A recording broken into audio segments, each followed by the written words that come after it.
سکھ اس کو باندھ کر کے لے جاتا ہے، اس کو بتاتا ہے کہ بندہ چھپ چھپا کے ہجرت کر رہا ہے. سکھ اس بندے کو لے گیا اور جا کر کے گلی میں بند کر دیا اور اپنی اہلیہ کو پابند کیا کہ یہ بندہ کہیں جائے نا، میں آتا ہوں.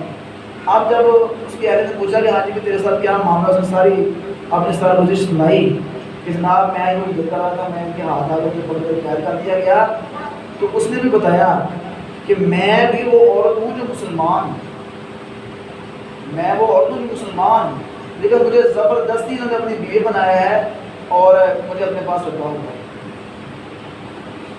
وہ بھی ہماری مائی بہن تھی، کیونکہ وہ ہماری مائی بہن نہیں تھی، کیا ہماری مائی بہن، انہوں نے یہ قربانیاں دی. اور پھر ان کے ساتھ اور جو زنا کاری ہوئی تو وہی زبردستی ان کو اپنی بیویاں بنایا گیا. مسلمانوں کی لڑکیوں کو پکڑ کر کے زبردستی ان کے ہاتھوں پر کی نوماری علامتیں اور وہ نام لکھے گئے، کندا کیے گئے، تاکہ کل کو یہ نہ بتا سکے کہ مسلمانوں کی بچیاں ہیں کہ ہندوؤں کی بچیاں ہیں. یہ قربانیاں بھی ہماری نوجوان لڑکیوں نے دی.